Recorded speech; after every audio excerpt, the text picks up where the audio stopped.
kanang magsigi taghangyo sa usa ka tawo nga buangon na abay paglaom wa nya gibalibara na kaniya kadaghan nya kahibaw jud kang buangon na siya way respeto sa iyang isig ka tawo wa gani mo tuog Ginoo ganahan pa mo magsigig balik-balik og hangyo. Hoy,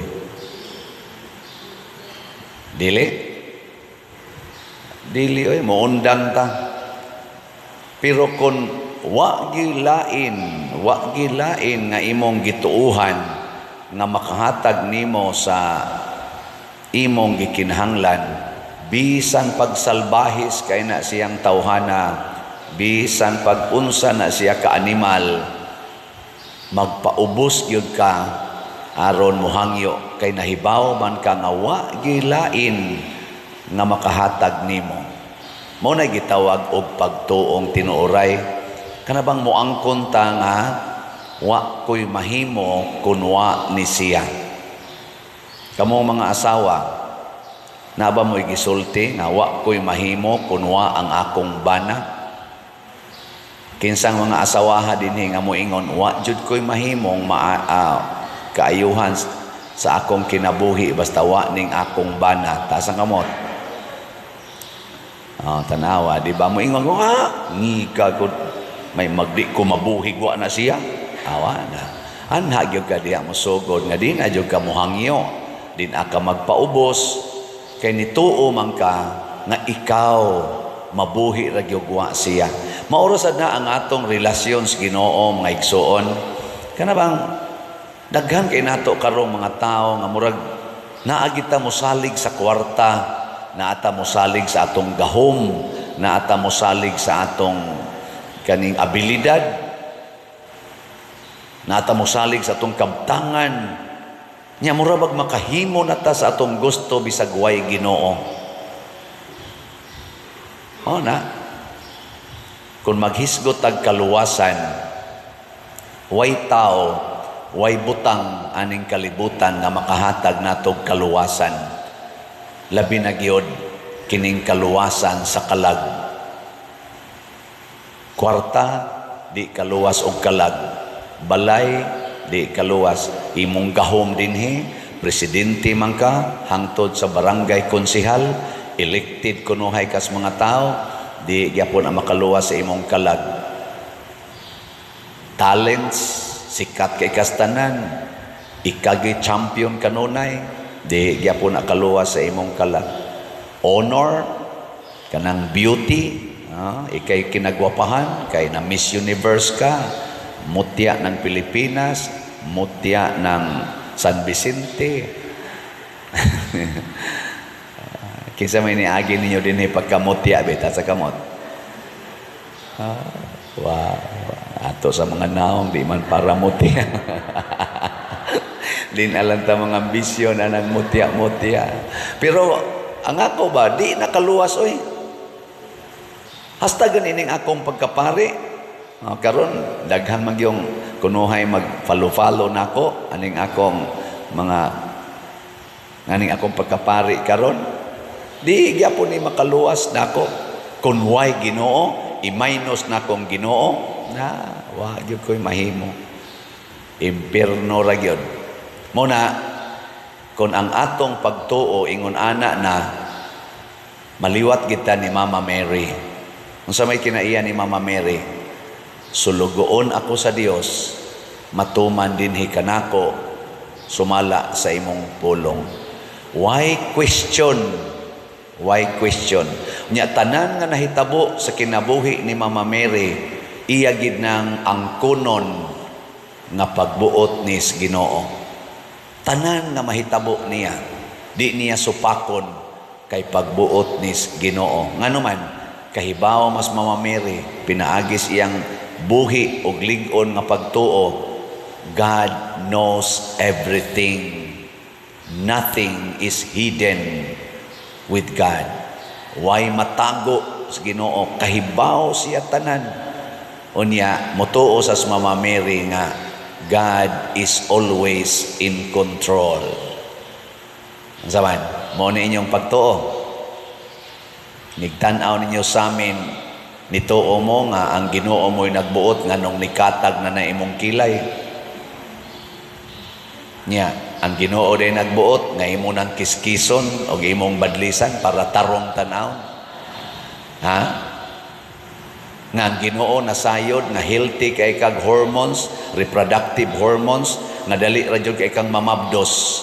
Pagbuot inas Ginoo nga magpalaygit ka. Ha? Hoy. Pagbuot inas Ginoo nga imni og pills, butangig kondom, himo ninyo anang inyong love making. Wa day magtan-aw ang Ginoo diha. Nahadlok day ka nga mudaghan ang inyong anak, din-aw niya ka makabuhi nila, din-a ka makapa-eskwela. Ikaw di ay mo'y mubuhi sa imong anak. Ikaw di ay maghatag niya ginhawa, ikaw di ay maghatag niya tubig, ikaw ay maghatag niya ning adlaw, hangin o uban pa. Ikaw gidi ana. Kana mga inana ba nga pangutana ba? Nya may untag mo ending ta totally I submit. Ana no? Ano na nagminghoy man na inyong now? Ako dugay-dugay na kong sige og hangyo. Hut da in taon ninyong palit kining slot. Dugay-dugay na yun, no? Pila ba? Akong baliko na. Nanghangyo yun ko nga, sus, before my birthday, mahurot, unta ni kahalin ang mga slots. Akong birthday, karong November 24. Pila na lang kaadlaw? Walo na lang kaadlaw. Kung makaabot pa ko, di ko mamatay rong adlawa or ugma ba. Kanindot untag mahurot na nigpalit ang slot, pero wag yun mahurot. Na, gamay ra kayong halin. Adi man sa noon gamay, no? Ubay-ubay man sa ni, pero wag yun mahurot ba? Nya, mawadaan day kong pagtuo. Muingon ra gyapon ko, God knows everything.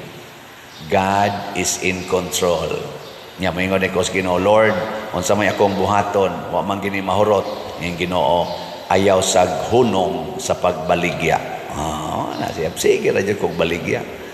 Ako na'y mag-igo nga mutandog aning mga buangon o kasing-kasing. Matandog ra lagi na sila, muhatag ra gid na sa madugay sa madali. Labinag na sila'y stage 2 na palit day nag-slot. Naku ayaw sa Lord kay kana sang stage 2 murag kuyaw-kuyaw naman na. Sige, stage 4 lang. Dako-dako na nagpalito, nakaayaw lang sa dana. Lord, ayuha lang no na sila. Ana, sige, ikaw na lang akong taga-ag stage 2 nako na. Dinagin ako kabaligya ani siya. May mag-ikarasay sa ligan pagbaligya.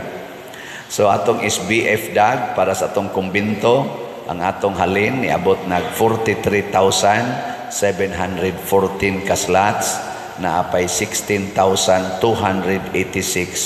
ka slots nga available tag 500 pesos. Nya nasad ni 16 slot challenge nga tag 8,000 pesos, nakadawat na sa tag 311 ka 16 slot challenge. Sa atong pakpakan di ang namalit og SBF dag murag kuwang gini sila sa Abiba da. Bitaw pakpakan na to kay kadakoan ang grasya nya sa ato sad nga CTUMM kaning atong gipangtukod rong balay gasugod na ta. Hopefully on my birthday kung makaabot pa ko karong November 24 doon na ako'y ika-report ninyo at least usa ka balay no atong matukod. Di ba nice kayo? So palit ang atong kuan si TUMM 45,245 slots na ang atong halin na apay jutay na lang yun no 24,755 na lang ka slots ang nahibilin nga tag 100 pesos per slot. Sus mamalit ang tanan karong simanaha kutob ugma 100 pesos kitang tanan hurot na ni siya sunod simana before my birthday. Nya Augusto sa mog challenge na ni 61 slot challenge nga tag 6,100 100 per challenge. Nakadawat na sa tag 215 ka 61 slot challenge. So ato na sang pagpakan. Yes, salamat kayo. Ang atong DSAP katong dihas investment slot, tulo na lang ka slots ang available. So 500,000 pesos ni per slot with 25% interest per annum. Salamat kay ninyong tanan nga namalit ani nya kining pag-submit sa Ginoo sa mas gibuhat ni Mama Mary ug sa mga santos mubunga gini siya positive result. Bisan sa unsang aspeto sa atong kinabuhi dinhis kalibutan. Nomdom bitaw ko sa una idol na nako si Manny Pacquiao sa boxing. Nya batan-on pa kay na siya. Sige jud kog tan-aw, blow by blow pa to sa una. Sugag yung kumo, daot lang na siya. Katong ika-12 fights man siguro to niya, 11-0 man ting ito iyang record. Iyang kontra kadto si Toricampo man siguro to, katong dako kay Glawas. Naigo bitaw siya diri sa babas at nakatog si Manny Pacquiao, napildi siya. Batan-on pa kaayo niya. Una-una ako duwa na ni paglaom ning tawhana. Pero believe kay kus pailog ni Manny Pacquiao kanang di gid siya mo surrender ba. Sige lang gid siya fight ana hangtod ni sikat na gid siya hangtod pertinang sikata. Nakatog na sad siya sa kumo ni Manuel Marquez. Sige lang yapog padayon ana hangtod gyud karon nga siya maoy number 1 sa kaning record with regards to kanang pila ka divisions ang iyang na championan.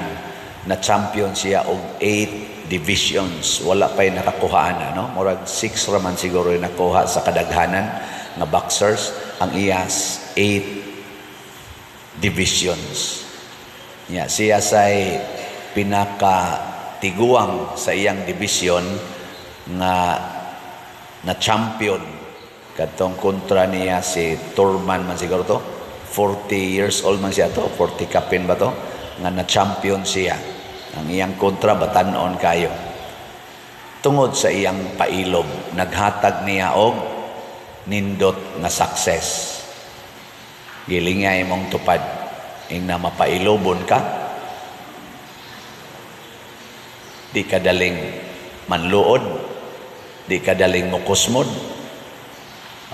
Nayuban na to, gamay lang failure, kusmo dayon, give up dayon, liktor, makoreksyonan lang sa kama, undang dayon, choir, masawayan lang kay nayabag, undang dayon,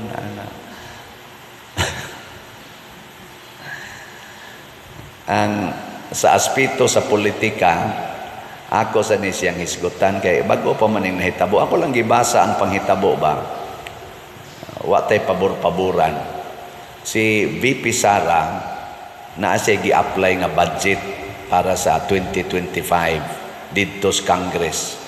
Pag-abot dito niingon dayon siya, dili ko mudawat og question and answer regarding sa akong budget proposal kay totally entrust na nako ninyo din his kongreso. Ayaw na lang ko ninyo question na. Gipresenta na nako, i-entrust na nako ninyo. Gikulata siyag maayo sa mga questions regarding sa iyang previous nga mga budgets. Hangtod karon wa pa gani na mahuman. Sigihan yung question. Gisaway og maayo ang iyang pamaagi sa pag-spend sa iyang budget. Hangtod gyud nga ni-conclude ang Congress nga tagaan na lang siya from 2 billion nahimo naman lang tinga ito mga 700 million. Gi-interview din siya. Sara, unsa may imong buhaton ana? BP Sara nga kuwao naman ang imong budget. Siya kun unsay ilang ihatag, ako gid nang gamiton mo padayon ra gid mig trabaho. Siya niya unsa pa may imong isweldoan ng uban sa ipang-close lang usa ng among mga satellite offices basta mo trabaho ra gyud ni ug unsay budget ihatag kanay among trabahoon. Sama mo ana, thumbs up mo o ana. Wa gid siya mangluod. Siya, og unsay ihatag? Nga naman na nila akong dawaton. Og mao to, final sa Congress 700 kapin million ang gihatag from 2 billion. Nakakita ko gabi sa anang dias vlogger na aday hearing sa Senate sa ilasang pag-treat sa mga budgets. Nag-hearing sa dito, ambot o mao ba katoy final o naapat to sila'y plenum sa Congress o sa Senate. Gi-approve sa Senate ang original nga budget ni BP Sara in 10 minutes na approve. In 10 minutes, katong 2 billion. Lahi isa sila gitanaw dito sa Senate. Ano ba, no? Na lamanuhay sila. Nako, lain-lain yung pananaw ang tao, no? Sa iyasang pagpailog ni BP Sara, nawa ra gyud siya, submit sa dito Senate. Ang Senate na mismo mo inisulti pagkakugihan aning opisinaha. Usa man ni sa mga aktibo kaayo nga departamento sa atong nasod. Nganong ato maning limitan siya o budget.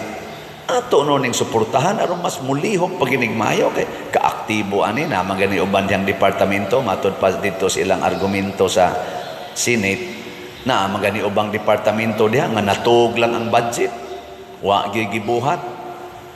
Kani pa ba nga porting aktiboha niya para gyud sa kaayuhan sa mga tao ato ning suportahan. Mao sa ilang nakit-an dito ang diri sa Congress siging question ana ala gyud pila to ka oras god abot gud to sobrang tingali to 4 hours siging kuan dito siging istorya nya pila to ka hearing wa gyud nila i-approve pero dito Senado napo ra ka oras. Napo ra ka minutos. Approve kuno dayon. Mo na dia sa atong social media. Ako lang ning gitan-aw nga kanindot unta kun ang atong mga leaders mutan-aw gyud sa both positives and negatives side sa kada sitwasyon. Dili ba ma one-sided? Naa gid kay makita nga nindot kita sad nga puno sa pagtuo bisan pag ma-disappointed ta at this moment, look at the other side, ang positive. Ayaw pagsigtanaw ng negative to the point nga ma-stress na lang ka, ma-depress na lang ka, pangitaa ang positive. Positive ba? Nainiingon ako, pader, sigihan lang kong kulatas akong bana, naku ay lang yung buwag. Sige lang yung kong kabunog, pader. Nya siya, mag-anad na lang gina siya nang iyang sige lang yung pangulatan ako. Siging pakauaw nako. Nako, pasaylo alang. Magsige kong pasaylo. Nya siya, mag-anad na lang na iyang batasan. Nako, siya maanad sa iyang yawanong batasan. Nya sa sige sa nimong pasaylo, maanad sa ka sa Diyos nung batasan. Kinsa maroy alkansi ninyo. Siya naanad sa yawanong batasan. Ikaw naanad sa Diyos nung batasan.